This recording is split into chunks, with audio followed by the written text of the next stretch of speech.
So please keep that in your prayers. All right, so we are in the book of Genesis, and we have been making our way through the early life of Jacob.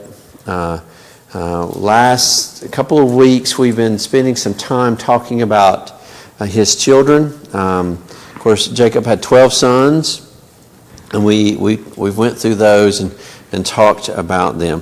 One thing I did want to correct, and I appreciate Miss Regina had mentioned this to me, was I think I'd mentioned that Rachel, Benjamin was born after Joseph had been sold into slavery. There's a little bit of discussion about that. If the biblical timeline is laid out in a timeline, then he definitely was born prior to Joseph being sold into slavery. There's some debate of whether that's an exact timeline or not. So either way, I want to correct that. So we don't know for sure. It seems as though Benjamin was born prior to Joseph being sold into slavery. So I wanted to make sure I cleared that up as clear as I could make it. So a little bit of discussion about it. I guess I would probably lean toward he was born prior to Joseph being sold into slavery. So that was a... Benjamin, yes, definitely. He was the last. He was the last child. So he was child number 12. It's just a matter of when he was born. Was it prior? And I probably, after looking at it a little more deeply, he was probably born about anywhere from 5 to 12 years, 7 to 12 years before Joseph was sold into slavery. So when Joseph was sold into slavery, he was 17. We know that definitely. And so that would have put Benjamin anywhere from, he was born, Joseph would have been 5 to 10 years old, when Benjamin was born, it seems to be. And so when Joseph was sold into slavery at 17, that would have put Benjamin somewhere from 7 to 12 years old. So, question about that? So Rachel, his mother. Mm-hmm. Joseph and Benjamin's mother. Right. Yeah. Mm-hmm. She died. Yes. Before Joseph. No. Well, so yes. So that's the question. That's the key question. That's where the debate is. When did she die? She definitely died at the birth of Benjamin, right? So we know that. It's putting it at what period? Was it prior to Joseph being sold into slavery, or was it after? I lean to that it happened prior to him being sold into slavery. But I'm just telling you that there is some debate about it, and so there's some debate. But I probably lean in my thinking toward she died prior to his being sold into slavery. But Joseph didn't know about Benjamin when he was in Egypt, or he knew about it. Well, so we'll talk more about that when we get there. But let's hold that particular discussion until we get to that. That's near the end of Genesis. But it does change that discussion depending on how you view that. Now, I'm going to tell you, there are some people who view it as Benjamin was born after he was sold into slavery. There are some people who really believe that. So that's just my only point. I probably don't think that way. If I get evidence, I'm willing to reconsider my opinion on that, definitely. It doesn't affect our salvation. Thank you. No. But I think these are still good questions to ask, and we should be willing to ask them. Any other questions about it? All right, so I just wanted to bring that up. I wanted to clarify that particular point. All right, so let's go back. So in chapter 30, the first part of the chapter is dealing with the children. Now, the last child born, and this is where the discussion comes from, is Joseph in that list. Now, Benjamin comes later. We'll get to that in a little while. So let's go down to verse 25, and I'm going to summarize some of this, and then we'll talk. We'll read some of the text. But I do want to start with verse 25. So how long has how long has Jacob been in service to Laban? How many years at this point when you get to verse 25? 14 at this point. Remember, he did 7 years for Leah, and then he married Rachel and served another 7 years. Now notice as he comes to verse 25. As soon as Rachel had borne Joseph, as soon as she born Joseph, Jacob said to Laban, "Send me away that I may go to my own home and country. Give me my wives and my children for whom I served you, that I may go. For you know that the service that I have given you." So basically, what is Jacob saying? I put my time in. I'm done. It's time for me to go home. However, how does Laban feel about it? Verse 27, but Laban said to him, "If I have found favor in your sight, I have learned," notice this, "by divination," I'll come back to that the Lord has blessed me because of you. All right, before we go on to the next part, so Laban, this is a crucial moment for him. Why? Well, the guy who brought him his wealth, right? He's not at this point. I mean, when Jacob got to Laban, Laban was not the most wealthy guy. But because of the years of service of Jacob, and I'm going to call him Joseph, and y'all just call me out and say, I don't know why I'm getting those names twisted in my brain, but Jacob, when he came there, Laban was not as wealthy as he is now. But through Jacob's service, that wealth has grown, and Laban has taken note of it. I think it's kind of interesting, and this kind of shows, I think, Laban and the people of that area, how idolatrous they were. Notice what he says. By divination. Now, I use the word divination. What's intended by that term?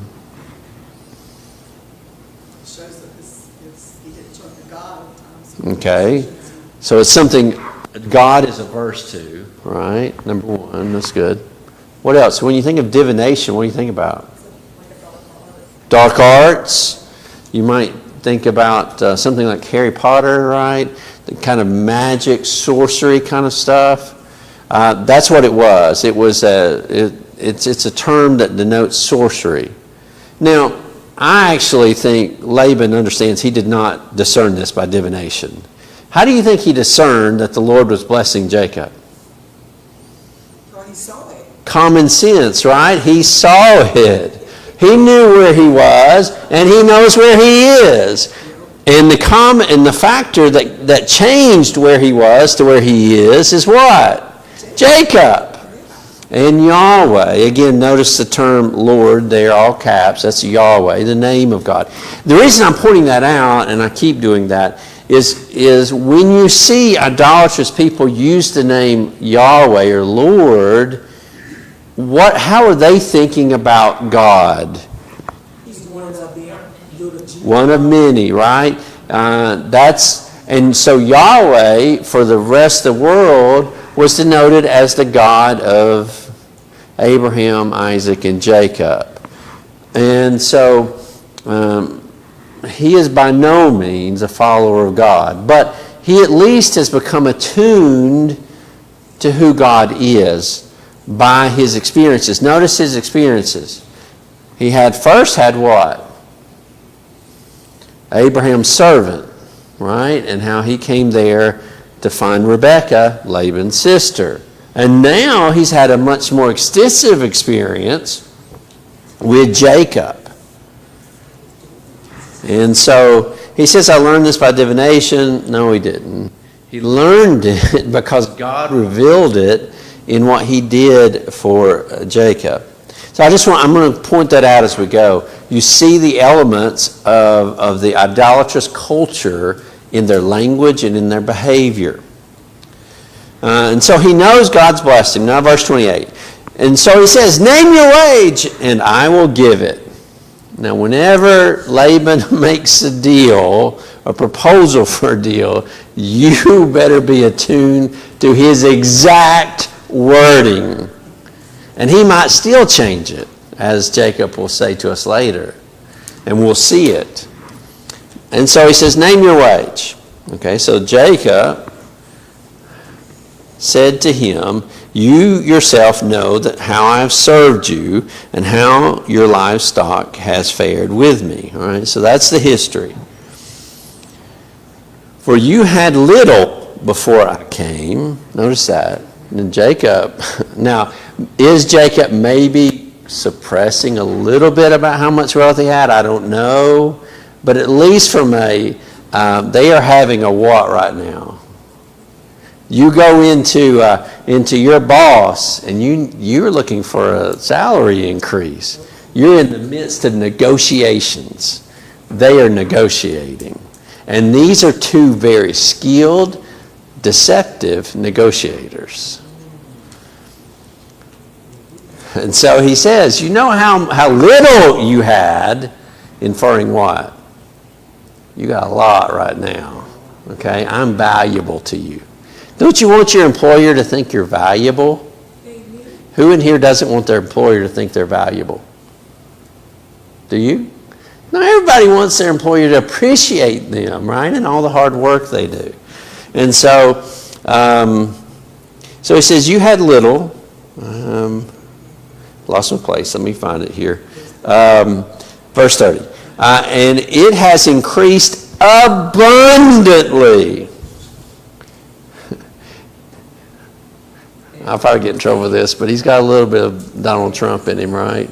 I think he could have put the word hugely or bigly there, right? So he says abundantly. It has abundantly. And the Lord but now I do really appreciate what he says next. Because Jacob could have turned around and said, see what all I have done for you. That's not what he said, though. He said, and the Lord has blessed you. He didn't say, I blessed you wherever I turned. So essentially, what is Jacob saying? Yeah, God is blessing you through me, right? Because God is caring for me, he's caring for you. And so Laban has a real asset for his wealth in Jacob. But then Jacob says, but now when shall I provide for my own household? He served 14 years. When does he begin to make money for himself? It's like if you're young and you started a company, and you really want to demonstrate your worth, you might work for a while for a wage that you really deserve better, but you're willing to take it to get in the door, right? To get experience, to show your worth. And you might work for a lower salary for a while, but that only works for so long, doesn't it? Eventually, you want them to appreciate your worth. And so what you're hoping to do early on is to build a foundation of, see, look how hard I'm working. In this situation, he says, see how much God has blessed me. Blessed you through me. Now it's time for me to receive some blessings from all of this, or to bless my household. And so Laban says, I said I'm going to read all this, but I'm sorry, it's a good conversation. What shall I give you? Jacob said, you shall not give me anything. Notice that. You shall not. I'm not looking for anything from you. There may be a little bit of tricky language there. But ultimately, Jacob understands that God's the one going to be blessing. And he's going to demonstrate that. If you will do this for me, I will again pasture your flock and keep it. Let me pass through all the flock today, removing from it every speckled and spotted sheep and every black lamb and the spotted and speckled among the goats. They shall be my wages. So he says, this is the deal I'm going to make. I'm going to leave you the white sheep, and I'm going to take all the so-called defective sheep and goats. Now, typically, sheep came in what was the color of their not furs, the right word, but what am I looking for? Coat, wool, right? It's white. You don't often have discoloration, but when you do have discoloration, how is that sheep evaluated? Is it more valuable? No, it's not. Not for the one who owns the sheep. They want their wool white and clean. And so he says, I'm going to take the ones that you don't really want anyway, and those will be my wages. Now, for goats, what are goats typically? They're usually black, at the time at least, black or dark colored. All right, that's the normal, healthy, more highly prized goat. However, you look at the colors he's looking for. Now, notice this pattern because it's important later on. So, what would be the wages of Jacob? Among the sheep, what are the wages? Speckled, spotted, or black, right? Those are the three sheep. No, spotted, speckled, black. All right, those belong to him. All right, among the goats, what is it? Spotted or speckled. It's where their coat isn't completely the same color. You have some variation. So that's going to be my ways. Now, typically, those sheep would be very rare. Most of your sheep, most of your goats are white sheep and black or dark colored goats. That's just the way they're produced. So, from Laban's standpoint, is this a good deal for him? What seemingly on the outside Jacob's asking for is not very much. And so he says, I'll go through, we'll start fresh. This is the way I think that this is a little difficult reading. So, but I think what Jacob is saying is we'll go through, we'll take out all the discolored ones from the flock, right? And we're going to start fresh. So it's from here on are the ones I'm getting. Does that make sense? So he's not going in and going starting now with whatever's out there, right? He's like, That's what Jacob's thinking. What now? That's what Jacob's thinking. Yeah. So Jacob's plan is to just go through. We'll separate them out. I'll put them somewhere else. Those are yours. But from this point forward, any spotted, speckled, black sheep or any discolored goats will be mine from here on out. Those are my wages. However, Laban doesn't trust him. And so what does he do? Oh, genetics. Let's talk science for just a second. Why is that important? That he removes them prior to starting their payment period. There's probably a recessive gene so that there won't be any, and then if there's none to start with, it's really going to make it harder. Yeah. So they didn't understand all about genetics from a what is that old? Yeah, but they understood animal husbandry, but they didn't understand how to do that. What's the cube thing where you do the AAB? What is it? Punnett square? Yeah, they didn't understand Punnett squares at the time. But they understood husbandry and they understood breeding. And so let's take out all the quote-unquote defective ones now. And so whatever comes forward seemingly must be what? Blessings from God. And so what you have, I'm just going to summarize this, but basically Laban goes in the middle of the night. He doesn't trust Jacob to do that, so he gets them out. But either way, you're starting with white lambs, black, dark goats. So all of the ones that was a part of the deal have been removed out. Didn't say he didn't trust him. It doesn't say he didn't trust him, but I'm just assuming that. I think it's a pretty good assumption the fact he did it when Jacob said, "I'll do it." But if there's another reason, I mean, maybe there is some other reason. But that's my assumption on what's going on. Because Jacob doesn't have the best history with being deceptive. Nor does Nor does Laban. They know the strictures know tricksters, right? It's the innocent people that get harmed. Also, Laban put his sons in charge of the quote-unquote defective ones too, so he was like, no, we're going to go ahead and completely. And so that's where they ultimately went to. All the ones that were in the flock now went to his sons, because they're all part of his inheritance. So basically, Laban owns all that. Where they are. And I believe the kind of situation you have going on is that Jacob had his flocks he dealt with. The sons had their flocks. And so they're all a part of Laban's property, but he just has different shepherds over different sheep. Does that make sense? All right, so they all get moved out. And so let's go down. Verse 36 says, "And he set a distance of 3 days' journey between himself and Jacob." So Laban took those sheep 3 days away. Why 3 days? No crossover. We don't want them coming anywhere in contact. Again, this is part of the plan. If I'm removing all the faulty sheep, then I'm not going to have any problems later on. They're all going to produce the same sheep, right? I think that's Laban's thinking.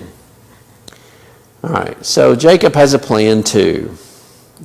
Now, we mentioned before, watch for notes of when you see kind of the mystic, idolatrous culture infecting the people, even God's people. Notice what happens next. "Then Jacob took fresh sticks of poplar and almond and plane trees, and peeled white streaks in them, exposing the white of the sticks.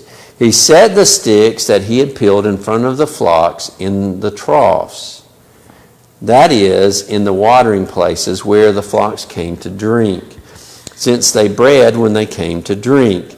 The flocks bred in front of the sticks, so the flocks brought forth striped, speckled, and spotted." You see here a little bit of the kind of mystic ideas of the day, these false ideas about how you can influence breeding. There is no scientific evidence that these sticks had anything to do, and we know that today. What has to do with breeding?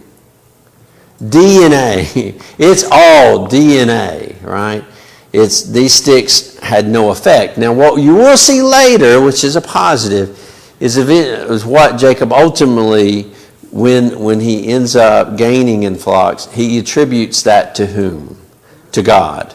But here you kind of see a little bit of this kind of, what's the word I'm looking for?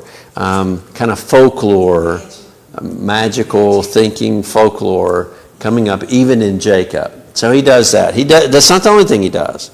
The other thing he does in verse 40 is he takes this, he said he separated the lambs and set the faces of the flocks toward the striped. Maybe just willing it to happen. Maybe if I have them facing them, it's going to happen. Again, a little bit of folklore going on here. So he did that. Ultimately, though, what was the outcome? One other thing before we get to there. Go to verse 41. Let's see. Whenever the stronger of the flock were breeding, Jacob would lay the sticks in the trough. Right? So he put that with the stronger ones. However, verse 42, but the feebler of the flock, what would he do? He didn't lay those sticks in there. Again, you see a little bit of his husbandry. He does have an understanding of genetics, even though he doesn't call it genetics. Because what is he doing? Better, stronger offspring. So. Yeah. Is that what you're going to say? Yeah, so he understands that. I'm going to move this right here because I keep hearing that. jump. Sorry for those online. But he understands that stronger sheep typically produce stronger offspring. And so he again is showing his wisdom. This is wisdom, not magic. Verse 43. Thus the man, Jacob is who he's talking about, increased greatly and had large flocks, female servants and male servants, and camels and donkeys. Now we don't know where the servants came from, but you do see something similar to what happened with Abraham and Isaac. God blessed them and their wealth grew. And so he really saw a huge increase in his wealth. As his flocks increased, he would have to hire more servants or get more servants to look after. Yeah, and I think the assumption is he would probably sell, right? He's doing, because again, how long has he been in service now? Well, we're going to find it out in a minute. But quite a while. It's not several years before he'll leave his service. But yeah, so he's building a business, and so that's how verse chapter 30 ends. Let's go to 31. So he's been in service to him, and so verse 1 says, "Now Jacob heard," this is key, "that the sons of Laban were saying, Jacob has taken all that was our father's, and from what was our father's, he has gained all this wealth." Jacob hears that. What are they saying? They're accusing him of what? Stealing. Is he stealing? This is not robbery. It's not robbery. He made an honest deal with Laban. Laban's sons just don't like the deal, neither does Laban, now that they're losing. Now, if they had won out and Jacob just had a couple of sheep, they wouldn't care. They would be happy. But since they're losing, the tables have turned. And Jacob saw, And Jacob saw that Laban did not regard him with favor as before. Things have turned. Now, why is that? We don't know. Is it jealousy? Maybe. Is it I guess envy and jealousy kind of same, right? Is it some other reason? Don't know for sure, but we know that the relationship has changed.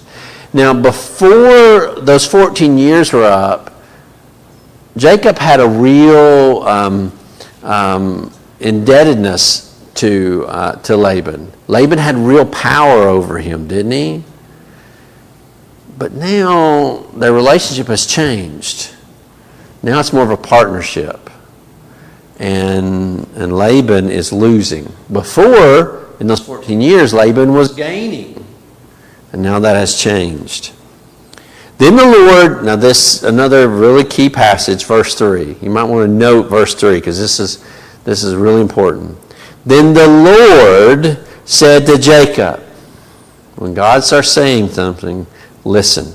Return to the land of your fathers and to your kindred, and I will be with you. So when God is saying go home, it's time to go home. And so Jacob properly responds to this. Verse 4 says that he called Rachel and Leah together. They go out into a field. He relates kind of what's going on. I do want to note a couple of things here. He first mentions that Laban is not looking at him as he did before. Their relationship has changed. Verse 6, you know that I served your father with all my strength. Yet your father has cheated me and changed my wages 10 times. Okay, so that 10 times is not, don't be exact with that. That's kind of it's just a symbolic way of saying it's happened a lot, right? He's done this a lot. How has he done it? He notes one change. Go to verse 8. If he, Laban, this is Jacob saying, this is what Laban said to me. If he said, the spotted shall be your wages, then all the flock bore spotted. If he said the striped, then all the flock bore striped. Thus God has taken away the livestock of your father and given them to me. So I want you to note something there, kind of underlining. I want to make sure there wasn't something else. Do you notice what Laban's doing? This isn't something he said outright, but it's something that we can know. What's Laban doing each time? He's changing the agreement. He's changing the agreement. The agreement was what? Any spotted, speckled, or black. Any of those, the striped would be included in that too. And yet now he's trying to say, no, that's not the deal, it's spotted. And so Laban has been trying to change the deal on him. But every time, how did God respond? He would change it to where it's in favor. Yeah, and it was always to the favor of Jacob. And so, verse 11, the angel of God said to me in a dream, Jacob, and I said, here am I. He said, lift up your eyes and see, all the goats that mate with a flock are striped, spotted, or molted, for I have seen all that Laban is doing to you. This is what God had said to Jacob. So God had even taken note of it. I am the God of Bethel, where you anointed a pillar and made a vow to me. Now arise and go from this land and return to the land of your kindred. And so he tells Rachel and Leah all this. Now, by saying God is blessing Jacob, what's ultimately happening to Rachel and Leah as a result of that? What are they losing? Relationship with her father. Well, they are losing relationship, but financially they're losing their bridal price. Now, in that culture, the daughter who was to be married would receive a dowry from her father. This is money that he set aside for her well-being. This was basically her wealth. And what has Laban done? Notice Rachel and Leah's response, verse 14. They say, is there any portion or inheritance left to us in our father's house? Are we not regarded by him as foreigners? For he has sold us and has indeed devoured our money. He made a bad deal. And not only is he paying for it, but so are they. All the wealth that God has taken away from our father belongs to us and to our children. Now then, whatever God has said to you, do. Now, ultimately, God is blessing them, though, isn't he? As I'm pretty convinced that had this not happened and had their wealth stayed with Laban, they would not have possessed it because he would have never given it to them. God is essentially, I believe, protecting Leah and Rachel. Because who has their wealth now? Their husband, Jacob. And Jacob, of course, is going to bless them as well. But Jacob had been following the customs of Laban, the Syrian customs, instead of his customs, his family. I mean, families are, daughters are still merged. I mean, the families he hadn't established a family of his own yet. I mean, they're still living with daddy. So that's real important. And this is really significant when it comes to how this is kind of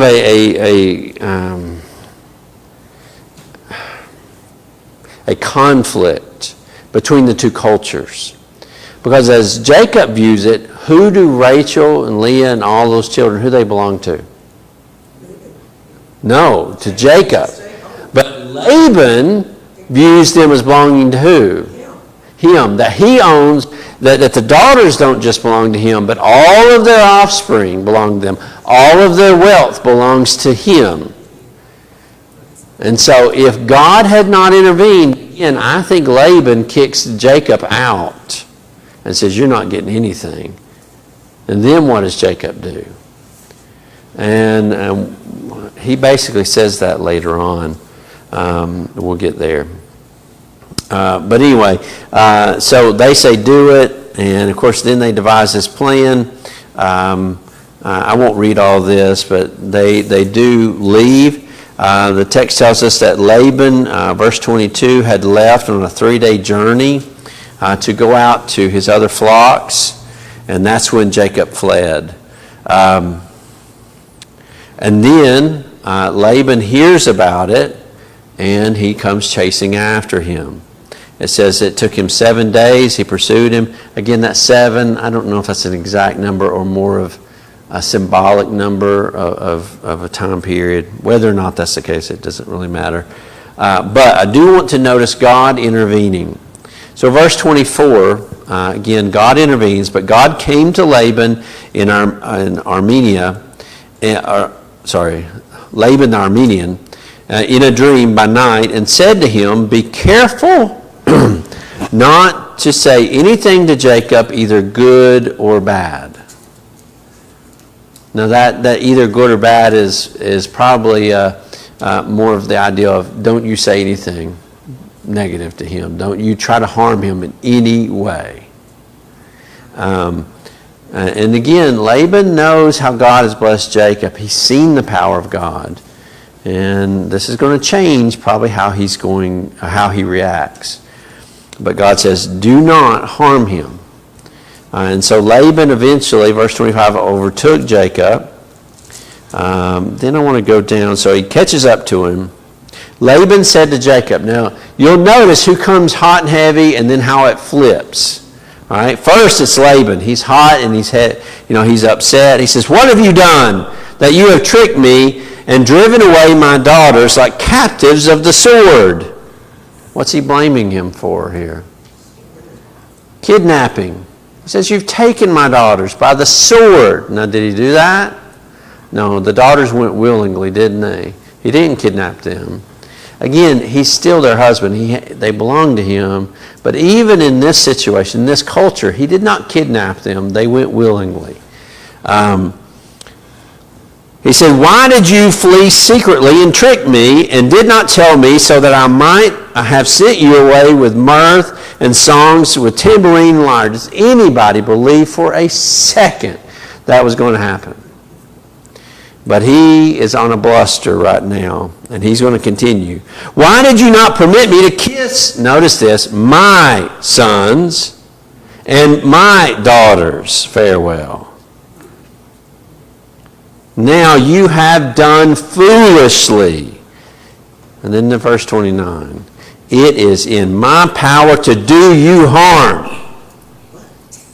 That is all bluster. He has no power. And his next statement proves it. He's trying to save face, I believe. But the God of your father spoke to me last night, saying, be careful, do not say anything to Jacob, either good or bad. And now you have gone away because you longed greatly for your father's house. And why did you steal my gods? We didn't read that yet, but anyway, he comes out all blustery. What about this God stuff? All right, again, an idolatrous people. If you back up. Brother Brian, I need to clear up something in my mind. Why Okay. is Laban, I thought when a man get married. Again, culture difference, right? It's not, you cannot, we be careful not to view this from our cultural experience. In that culture, they did consider it. In Laban's culture, I don't think that's not in Abraham's culture, but I do believe in Laban's culture, the patriarch was he owned all, right? He is the one in complete power, like a king almost. He's a king over his domain. Does that make sense? Yeah, not like in America today. No, very different. And so he claims ownership over them. They do not belong to him. They do belong to Jacob, but that's the way he at least views it. Does that make sense? One more thing, and then I'll shut up. I know I'm out of time. One other thing I think is pretty important is if you go back, I had this right here. Verse 19. No, you're fine. You're fine. Jacob, let's see, that's not right. I had it. Verse 19. Laban had gone to shear his sheep, and Rachel stole her father's household gods. Now, let's see. I have the Greek on there. I don't want to, the Hebrew. I want to make sure I give you the right term. So these household gods were very significant, as you can probably tell from the text. They are, let me get over here. I just want to give you the term. Let's see.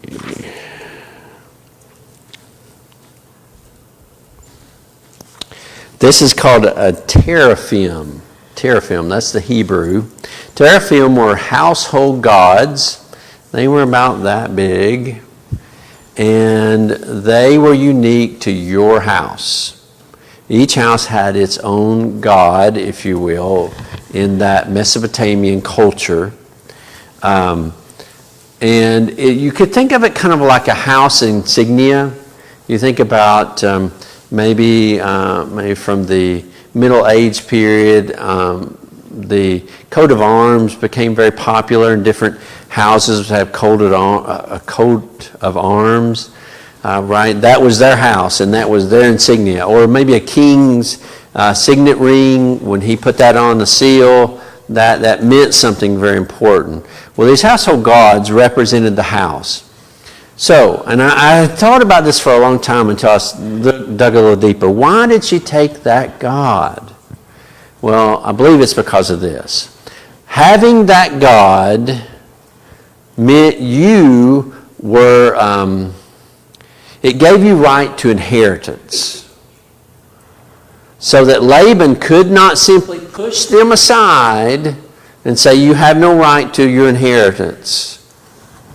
She possessed that god. And that's why Laban is so indignant about the god. And that's why he's so desirous to get it back.